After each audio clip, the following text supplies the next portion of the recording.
Good afternoon. Welcome to another edition of TheMadison View. My name is Ralph Scott. I'd like to talk about, of course, the current political environment where the Republicans have taken over the House of Representatives, where 90% of all spending begins in the U.S. government. Okay. Now, according to the Republicans, they're our great savior when it comes to our budget. They are the best fiscal hawks there ever was. When they get done, everything's going to be a balanced budget, which is kind of really a spin, and that's where I'm going to go with it now. The Republican Party is the party of spin. Okay. Now, like I said, just example a minute ago, they're a great deficit hawks. They're the greatest people when it comes to fiscal spending in the U.S. government. Okay. Now, you take the facts, okay, and look at President's United States deficit of GDP, how much a deficit they run according to GDP.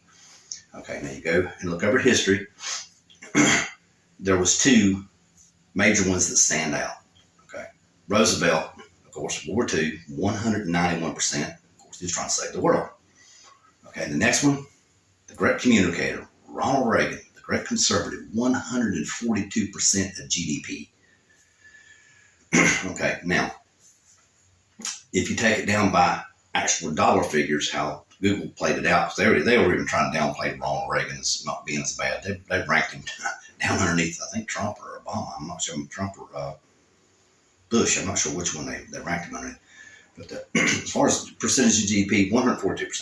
But in money terms, okay, Obama, of course, 2008, inherited the world in a crisis, had to refund the world, lesson on our economy. Okay, then comes Trump, and then comes W, and then comes his dad, H. Okay. As you can see, the worst presidents, of course, Ronald Reagan's in there too. I forget the exact place where he's at in that, but it's 142%. Basically, of those presidents, every one of those were during peacetime. Okay. And they're all Republicans.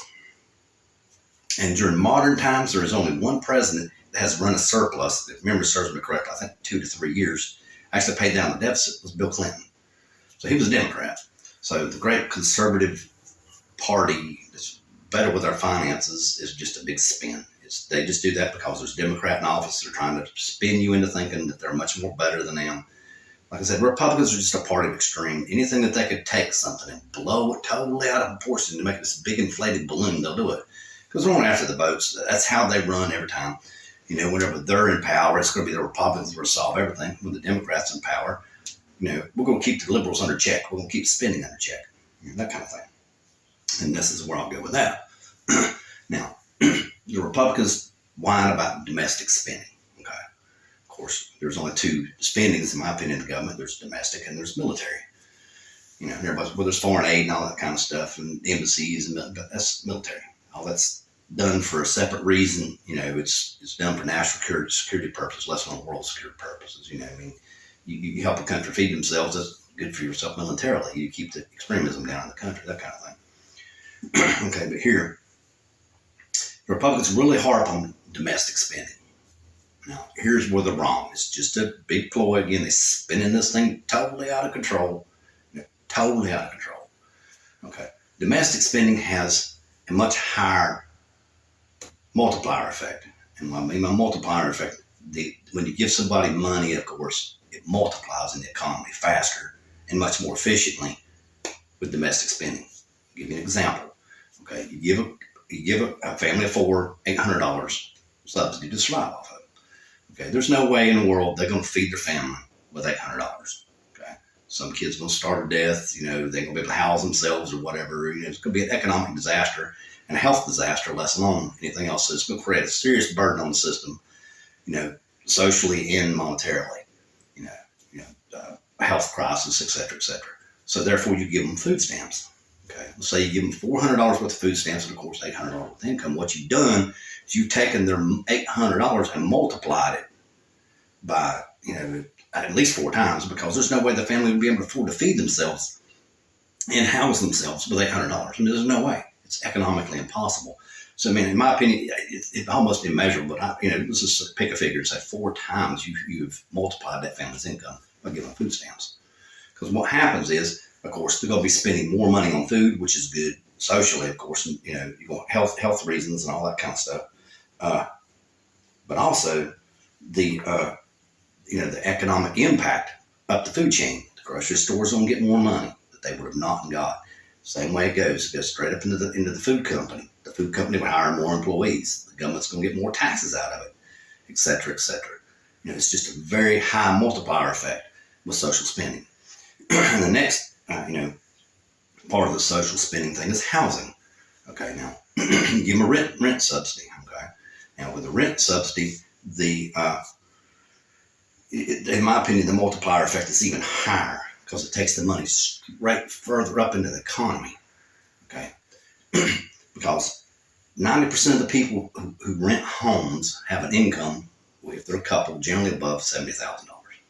Okay, I mean, there's some people that, of course, inherit homes that are lower income. But, I have to do some research on it to make sure. But just right off the top of my head, that's what I can think of, and it's probably closer to 50% higher than most people as far as their income is concerned. Excuse me. Excuse me. But they're, that money will go up into the higher stratus of the income of the economy. They'll be able to improve their businesses. They'll invest money in their homes. They'll put money in, say, the stock market or just whatever. They'll be able to put it into the higher levels and make a capital structure much more better.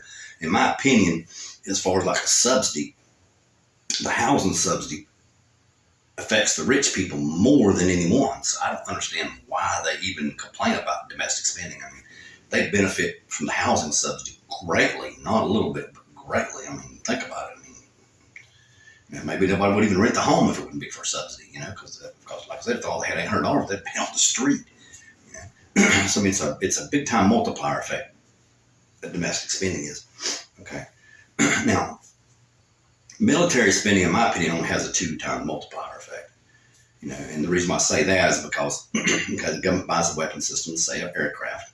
Okay, of course, you get the wages from the company building the aircraft, and of course the tax and profits, that kind of thing. But once you introduce a weapon system, you hope and pray that it sits on a runway if it's a plane and rust. But I mean, it's not that way. It's not the way it happens. It creates an additional expenditure because you've got to maintain the troops, maintain the plane, maintain the training, the readiness, etc.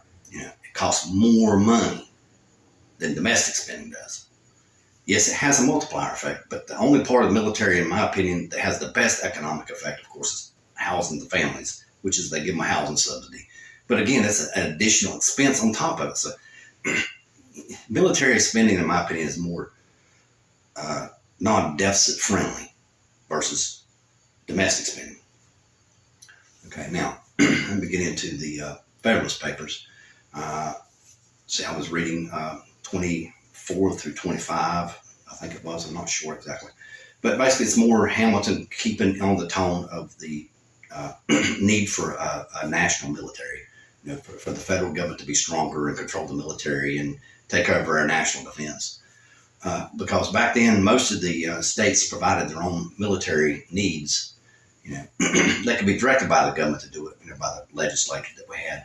But generally, they did most of their own military needs, and they did to a militia. And like Hamilton said, militias had great beginnings and heroic duties during the Revolutionary War. I mean, without them, it would be unspeakable what would possibly have happened without them. But basically, what it come down to is Washington and all of them, through the Federal Army and the whole entire thing coming together as professional army is what really helped us win the war. So that's basically what he's saying is that the militia has its merits, but it also has its economic impacts as well because they don't get paid, so they'd be out there taking not doing their economic duty that they would normally do, say farm or whatever they would do, because they're out there fighting, and people in the community would have to fund them, feed them to keep them, the fort or whatever open and running. So it's an economic drain. Whereas if they had a professional army, which a lot of people didn't want a professional army because, of course, we just fought the Revolutionary War against a standing army, so they didn't want a professional army. They was afraid it'd be a big nightmare. But like Hamilton said, as long as the federal government controlled it and the states were elected representatives controlled the federal government, that means that everybody would have a say and it wouldn't go awry. And not only that, it spread out the economic burden on the communities. It's like, say, take North Carolina versus New York. Okay, North Carolina was a little bit more of an agricultural economy. New York was a little bit more high dollar finance, shipping, that kind of economy. So it spread the economic, and it took some of the economic responsibility off North Carolina, and it kind of placed things a little bit more even, and made things work just a little bit better, because the borders were secure, troops would be ready instead of because they would be there all the time, because there wouldn't be no I got to go home because my wife's sick, that kind of thing. Because they would be taken care of course, because they were getting paid. So a professional standing army, of course, would be better than a militia, which is what he's trying to say, as long as the federal government controlled it. And which I agree with 100% on that right there. And that's all I would like to say tonight. Good evening.